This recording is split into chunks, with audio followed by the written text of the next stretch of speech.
Welcome to the Lifefood Chef certification. This is Module 1, and if you could give me a Lifefood Chef, is that it there? Yes.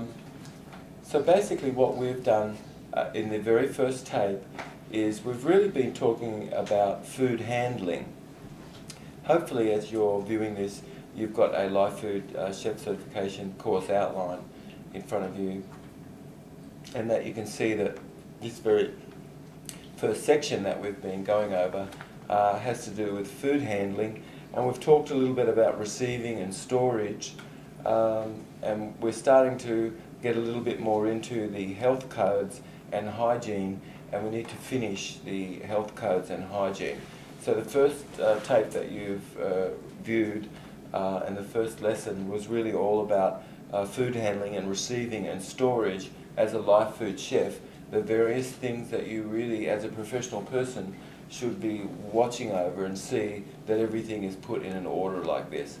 Things should be dated as you can, and you use FIFO, which is first in, first out. And then we've talked all about the properties of the food as it is that's received, the temperature of this food, how it should be received, and this sort of thing.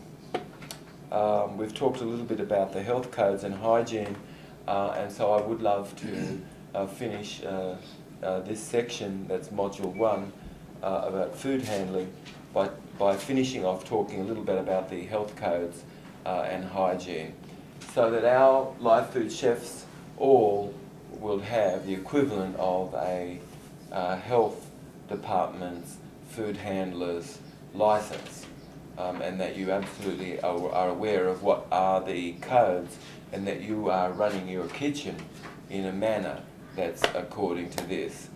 We talked at the very beginning and we said, my goodness, that's so wonderful that you can imagine that you are preparing this food for your baby, and that all the food that you prepare, you imagine this is a beautiful baby that you're preparing this food for, and you absolutely would make sure that you cut the sullied little bits off, you cut the things off which maybe didn't ripen perhaps, and that you really inspect everything that actually goes into the meal, and that you're very critical on a level that you let go all of the sullied anything at all, and you only ever present the very, very best, and that you do what you can to make sure that you've really selected really excellent produce.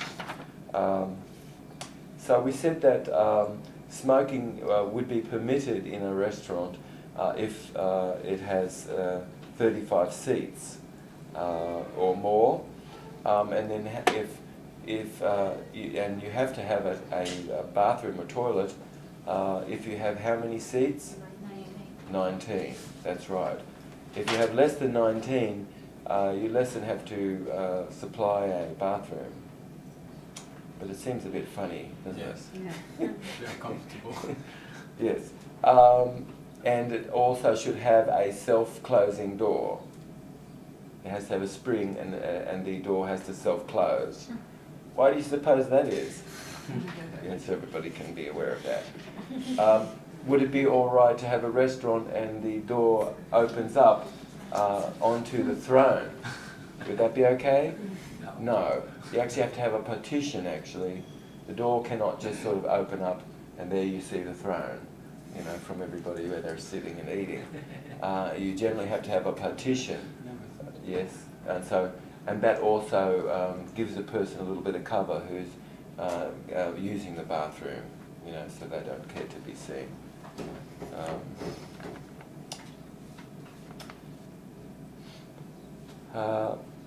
So now,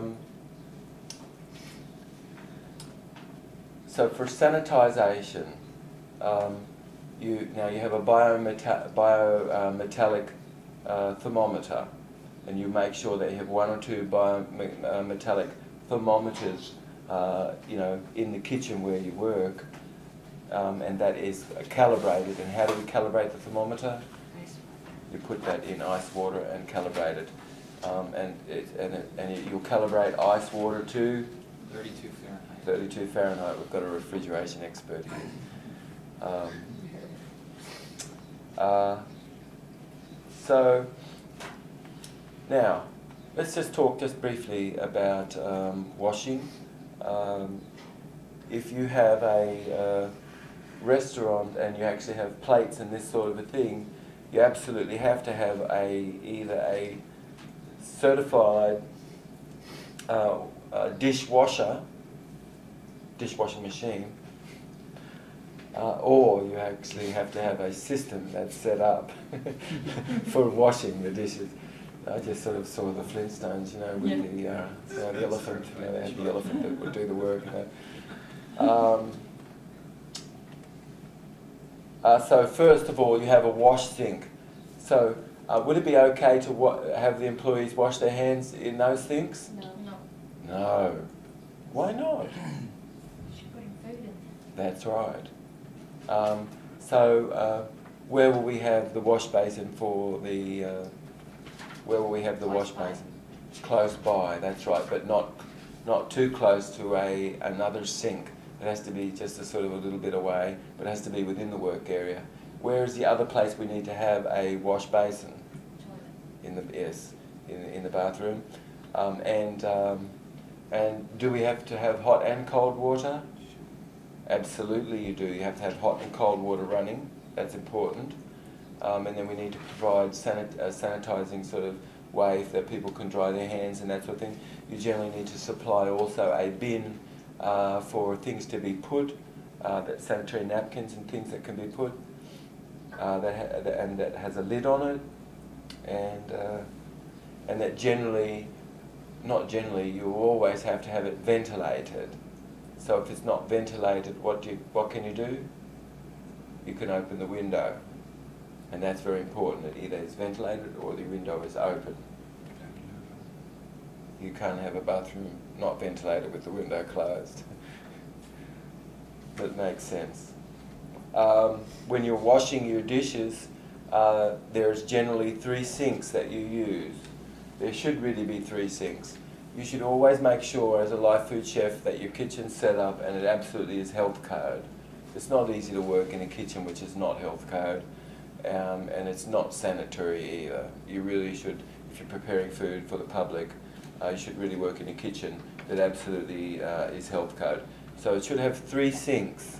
The first sink is a wash sink. The second sink can be a rinse sink, rinsing the soap off, and the third sink can be a sanitizing sink.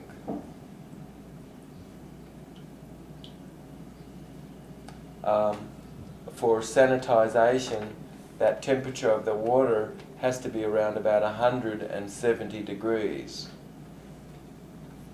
So water in the boiler should come out at around about, should be no less than 140, otherwise it's not health code. And it should be no hotter than 180, which after that it's like, whoa, that water's too hot actually to work with. So 170 degrees, and then if you place anything in that water at 170 degrees for 30 seconds, it has to be 30 seconds around about, and that's going to sanitize whatever it was left on that spoon or that plate or that bowl or something. So now you always should do what you can kind of to be health code, and so I'm going to share with you a way to go about doing things so it's chemical free, but you absolutely have to have some Clorox.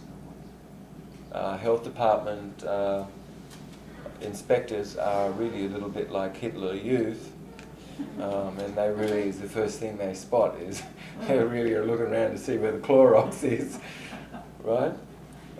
When they see that, they're a bit happy, but then they look to see, is this being used or not? So there should generally be 2 buckets, and you have a rag in both of those buckets, and you should generally always have a rag in that bucket and have a dilute solution. Now in a blue bucket, you should have a half a fluid ounce of bleach per gallon, and that will work out to 50 parts per million. Now that rag is used, and that's very important, this rag is used for counter surfaces and then all food contact surfaces. And you'll put that in a blue and colour-coded blue, so you know what it is. And you just get used to what half an ounce is and what a gallon is. It'll be pretty easy to mix up. You mix that up and that's done.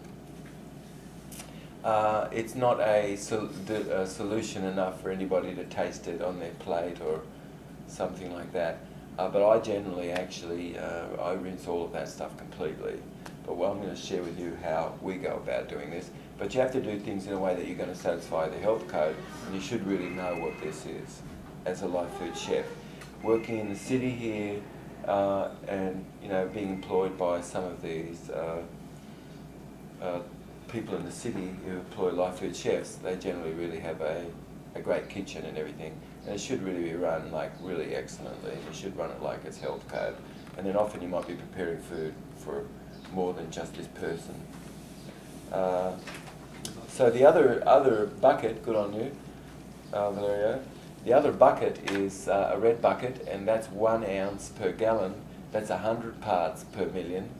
So that's 1 ounce of Clorox per gallon of water, and then you have a rag in that. And that is for all non-food surfaces that would have a contact with its non-food contact surfaces. Does it matter if it's hot or cold water? Well, when you're cleaning, it's better that it's warm, certainly, or hotter, but it doesn't have to be. That's a chemical sterilisation and a sanitising. So how hot does it have to be to sanitise? Yes, it has to be at least 140 degrees, but for sanitising, it's got to be generally around about 170 degrees. And then how many seconds would you have to hold it there for? How many? 30, yeah, about half a minute. Okay. In food protection, FATOM last night, F stood for? Food. And so what's sort of hazardous, as a critical monitoring our own activities and critical control point as far as the food itself is concerned? What are some of the hazards that we could think of? Contamination, physical, chemical, biological, there could be, right? We talked about these things. The food itself, it could be, if it was animal, which is not, live food is not animal, because there is no life force. Isn't that interesting? There's no life force in flesh. It's gone, you see. The animal had its own battery pack that it carried around with it, The sun didn't have to be there necessarily for it.